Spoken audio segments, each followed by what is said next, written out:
Hello students, स्वागत है आपका मेरे YouTube channel DD study target में। आज हम बात करेंगे यूपीपीएससी प्रीवियस क्वेश्चन आंसर्स की। इसका पार्ट टू है। ये पार्ट 1 मैंने बना दिया था, उसमें मैंने क्वेश्चंस कराए थे। ये पार्ट 2 है। तो चलिए फिर शुरू करते हैं। Question number 16। ये देखिए, कुछ हड़प्पी स्थल हैं और ये उनकी स्थिति दी हुई है, तो इनका मिलान करना है हमें। बहुत पूछे जाते हैं ये। तो चलिए,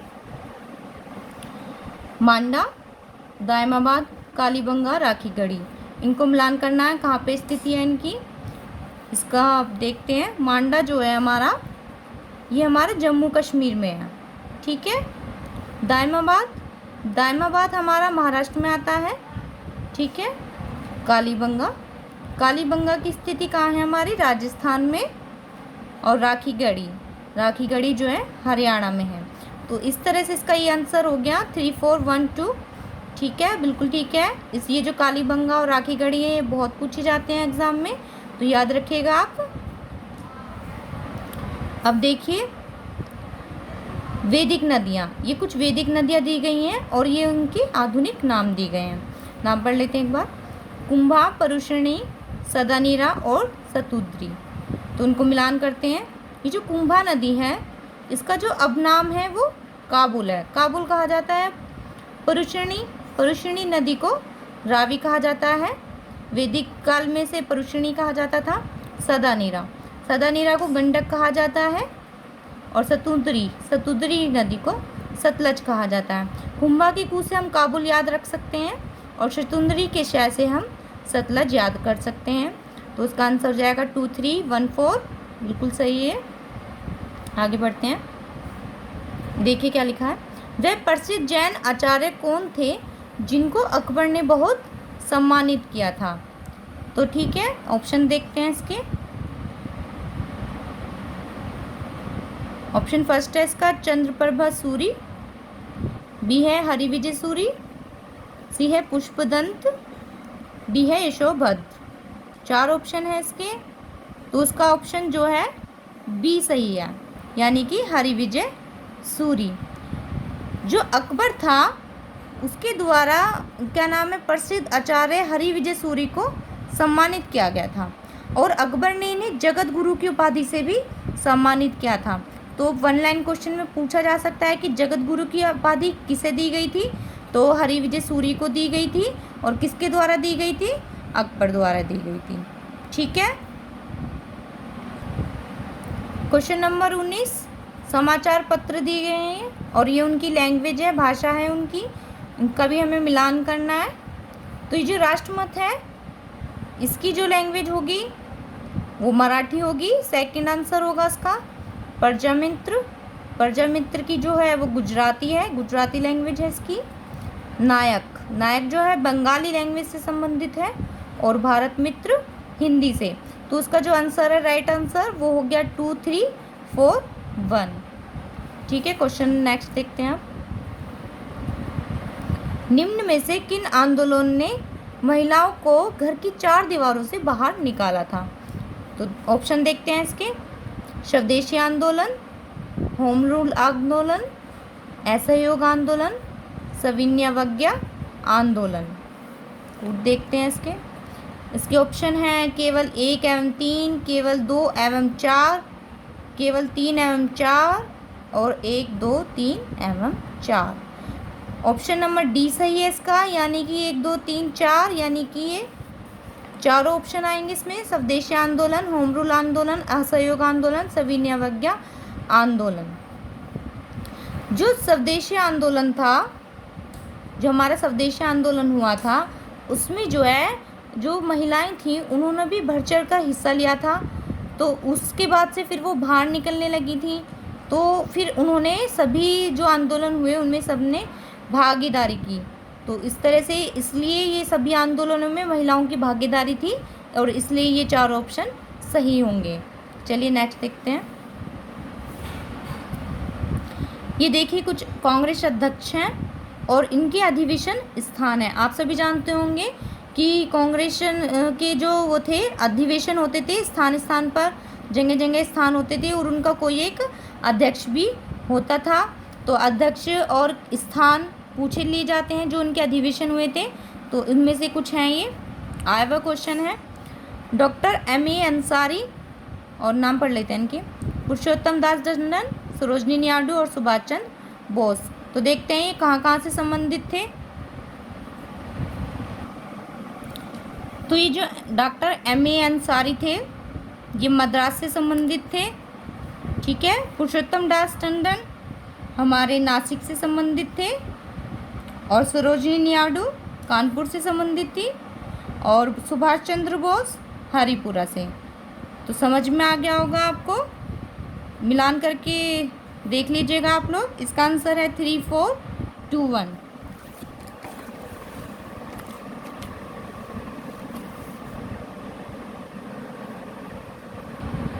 ये देखिए इसका आंसर 3, 4, 2, 1। चलिए आगे चलते हैं। Question number 22। ये कुछ झीलें दी गई हैं और ये उनकी अवस्थिति है, एक बार देख लेते हैं। लोनार, नक्की, कोलेरू और पुलिकट। तो मिलान करते हैं इनका, ये कहाँ कहाँ पर है। इसमें से देखना ये सही सुमेलित बतानी है हमें कि सही सुमेलित कौन सी है। तो सही सुमेलित के लिए हमें गलत भी पता होना चाहिए, ठीक है। चलो देखते हैं। लोनार की मध्य प्रदेश बताई गई है जो कि सही नहीं है। नक्की को गुजरात में बताया गया है, ये भी सही नहीं है। कोलेरू जो है आंध्र प्रदेश में बताया गया, लेकिन ये सही है। कोलेरू जो है आंध्र प्रदेश में ही है। और पुलिकट जो है केरल में ये अवस्थित नहीं है, तो ये भी गलत हो गया। यानी कि इसमें 3 जो है ये कोलेरू यही सही है, आंध्र प्रदेश में है ये। इनकी अवस्थिति जान लेते हैं। लोनार जो है वो महाराष्ट्र में है। नक्की झील जो है राजस्थान में है, और कोलेरू तो है ही आंध्र प्रदेश में, और पुलिकट जो है आंध्र प्रदेश में है। क्वेश्चन नंबर 23 देखते हैं। खनन क्षेत्र और ये कुछ खनिज हैं, तो हमें देखना है कि कौन सा स्थान कहाँ से संबंधित है। तो ये देखिए गुरु हिसानी जो है ये लोहैस्क से संबंधित है। इससे थर्ड से तलचर जो है हमारा 4th से संबंधित है, कोयला से। तो कोयला से इसका मिलान कर लेंगे। गुरु मसानी का कर लेते हैं लोहैस्क से। जादूगोड़ा बहुत पूछा जाता है, और ये जावर भी बहुत पूछा जाता है। तो जादूगोड़ा को हम यूरेनियम से मिलान कर लेते हैं। जावर क्या है, शीशे के लिए जाना जाता है, तो उसे भी हम मिलान कर लेते हैं। दिख रहा होगा आपको स्क्रीन पर। चलिए इस तरह से इसका आंसर 3, 4, 2, 1 हो जाएगा। आगे बढ़ते हैं। ये देखिए USA के दक्षिण कैलिफोर्निया में स्थित मृतक घाटी डेथ वैली निम्न में से किसका उदाहरण है। तो किसका उदाहरण है ये, ऑप्शन पढ़ लेते हैं। अपनतीय घाटी का, अभिनति घाटी का, पूर्ववर्ती घाटी का, रिफ्ट घाटी का। तो किसका उदाहरण है ये, इसका ऑप्शन नंबर डी सही है। थोड़ा सा रिफ्ट घाटी के बारे में जानते हैं। रिफ्ट घाटी तब बनती है जब 2 भ्रंश रेखाओं के बीच चट्टानी स्तंभ नीचे की ओर धंस जाता है, और जो रिफ्ट घाटी होती है वो गहरी भी होती है और संकरी भी होती है, ठीक है। Question number 25। ये संस्थान दिए गए हैं कुछ, और ये उनके स्थान हैं। तो ऑप्शन नंबर फर्स्ट है पारिस्थितिकीय विज्ञानों का केंद्र।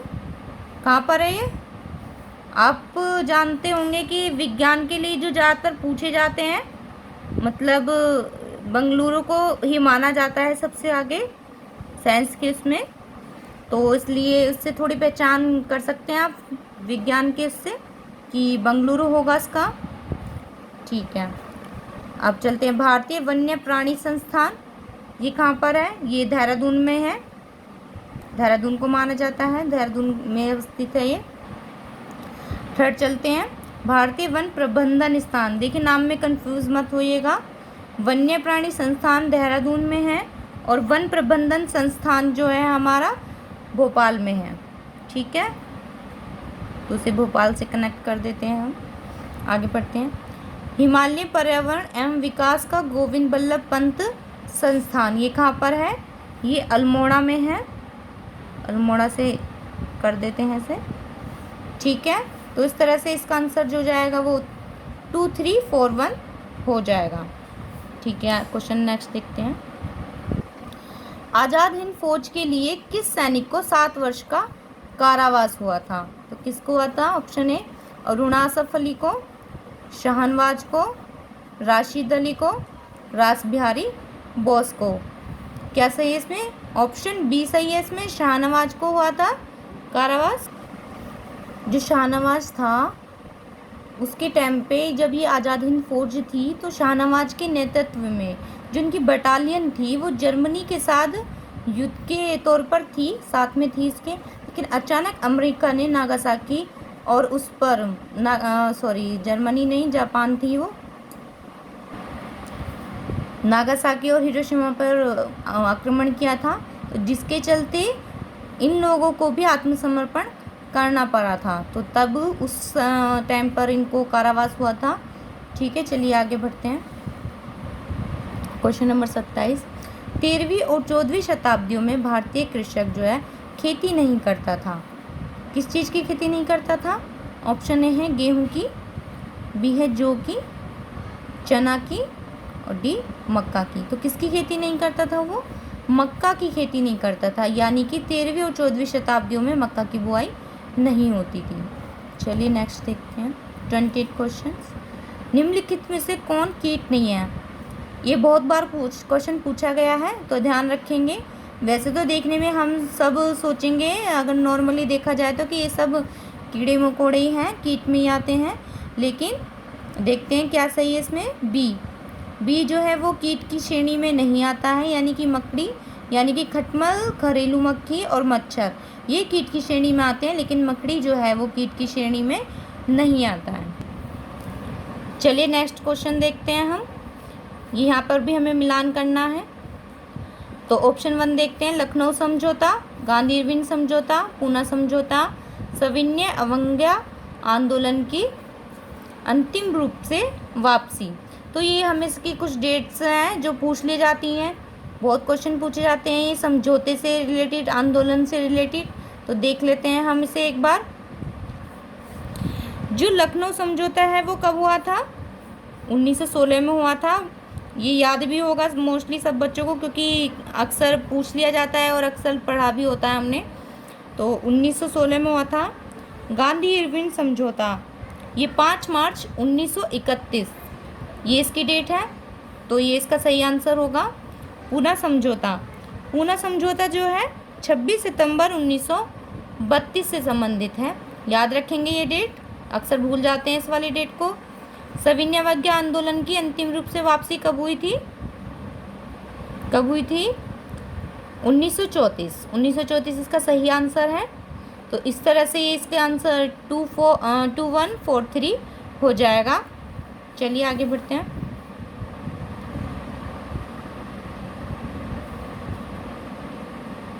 तीस क्वेश्चन की तरफ। भारत में पहली बार लोक सेवा आयोग की स्थापना जिस अधिनियम से हुई थी? इम्पोर्टेंट क्वेश्चन है, पूछा जा सकता है, क्योंकि ये जो परीक्षा आती है वो इसके अंतर्गत ही है, तो पूछा जा सकता है। Option A Indian councils act 1892, B है ऑप्शन है काउंसिलिंग एक्ट 1909, सी ऑप्शन है government of India act 1919, D option है गवर्नमेंट ऑफ इंडिया एक्ट 1935। तो आंसर देखते हैं इसका। सी ऑप्शन सही है इसका, यानी कि government of India act 1919। Next question देखते हैं। 31। पॉलीथीन की थैलियों को नष्ट नहीं किया जा सकता क्योंकि वे बनी होती हैं, किस चीज़ की बनी होती हैं वो? ऑप्शन ए ना टूटने वाले अणुओं से, ऑप्शन बी अकार्बनिक यौगिक से, ऑप्शन सी पॉलीमर से, ऑप्शन डी प्रोटीन से। किससे बनी होती हैं वो? पॉलीमर से, यानी कि ऑप्शन सी हमारा सही है। तो पॉलीमर से बनी हुई होती हैं वो। Question number 32। देखिए ये कालानुस्वार लगाने हैं हमें, कुछ घटनाएं हैं ये, विद्रोह घटनाएं। ऑप्शन ए अमृतसर घटना, बी चोरा चोरी घटना, सी चंपारण आंदोलन और डी मोपला विद्रोह। ठीक है, तो जो अमृतसर घटना है ये कब हुई थी? ये 1919 में हुई थी। ठीक है। चोरा चोरी घटना कब हुई थी? 5 फरवरी 1922 में। चंपारण आंदोलन बहुत महत्वपूर्ण है, पूछ लिया जाता है, 1917 में हुआ था, जब 1915 से दक्षिण अफ्रीका से महात्मा गांधी जी लौट आए थे, तो उसके बाद हुआ था ये। मोपला विद्रोह अगस्त 1921। तो जिस तरह से मैंने डेट बताई है तो आपको पता चल गया होगा कि कौन सा पहले हुआ था। आरोही क्रम में लगाने हैं, नहीं भरते क्रम में लगाने हैं, जौन सा बाद में हुआ था वो बाद में लगाना है। तो सबसे पहले हुआ था 1917 में चंपारण आंदोलन। ठीक है।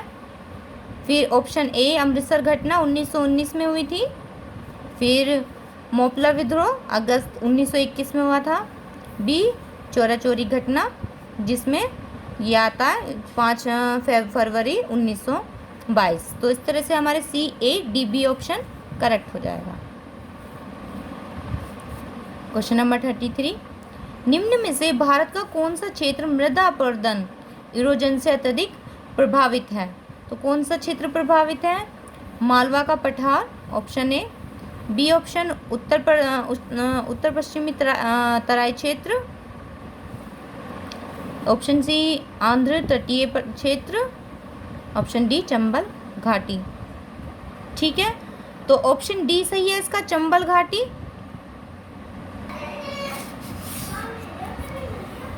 मध्य प्रदेश में है चंबल घाटी। ठीक है, ऑप्शन डी सही है इसका। अब एक और क्वेश्चन देखते हैं 34। ये देखिए, ये स्वर्ण, कोयला, तांबा, लोहा, तो इनको मिलान करना है हमें। खेतरी, कोलार, कुंद्रमुख झरिया, यानी कि ये इनके स्रोत हैं जहाँ से ये चीज़ हमारी तैयार होती हैं या हमें मिलती हैं। तो उस चीज़ के लिए देखते हैं कौन सा किससे रिलेटेड है। स्वर्ण किससे रिलेटेड है हमारा? कोलार की खान से। कोयला किससे रिलेटेड है हमारा? झरिया से। तांबा नाम सुना होगा आपने, अक्सर पूछ लिया जाता है, खेतरी से। लोहा जो है हमारा कुंद्रमुख से संबंधित है। अब इनको देख लेते हैं, मैं इनकी अवस्थिति भी बता देती हूँ। जो खेतरी है वो कहाँ पर है? राजस्थान में है ये। कोलार और कुंद्रमुख से याद रखेंगे, ये दोनों एक ही जगह पे है, कर्नाटक में है ये। झरिया के जैसे याद रखेंगे, झारखंड में है इसकी अवस्थिति। ठीक है, तो ऑप्शन हो जाएगा 2 4 1 3, बिल्कुल सही। 35 क्वेश्चन देखते हैं हम। ये देखिए, कुछ क्षेत्र दिए गए हैं, बादाम पहाड़, कोडरमा, मोसाबानी और रवा, और ये खनिज दिए गए हैं, लोहस्क, अभर्क, तांबा और खनिज तेल। तो देखते हैं ये कैसे सुमेलित हैं, नहीं हैं। तो उसका जो आंसर है वो क्या है? सही सुमेलित है, यानी कि ये सब सही है ये। तो बादाम पहाड़ जो है वो लोहस्क से संबंधित है, कोडरमा जो है अभर्क से, मेसाबानी तांबा से, और रवा जो है खनिज तेल से। तो ये हमारे क्वेश्चन थे, जिसके पार्ट 1 और पार्ट 2 से हमारे 35 क्वेश्चन क्लियर हो चुके हैं। क्वेश्चन बहुत इंपॉर्टेंट और मैंने अच्छे लेवल के क्वेश्चन रखे हैं, आए हुए क्वेश्चन है सभी। तो आप अच्छे से रीड कीजिए, इन्हें नोट कीजिए। और अगर आपको ये मेरे क्वेश्चंस आंसर जो मैंने सीरीज़ दी है आप लोगों को, आपको अच्छी लगी हो, महत्वपूर्ण लगी हो, प्रीफरेबल लगी हो, तो मेरे चैनल को सब्सक्राइब करें, लाइक करें, शेयर करें। धन्यवाद। जय हिंद।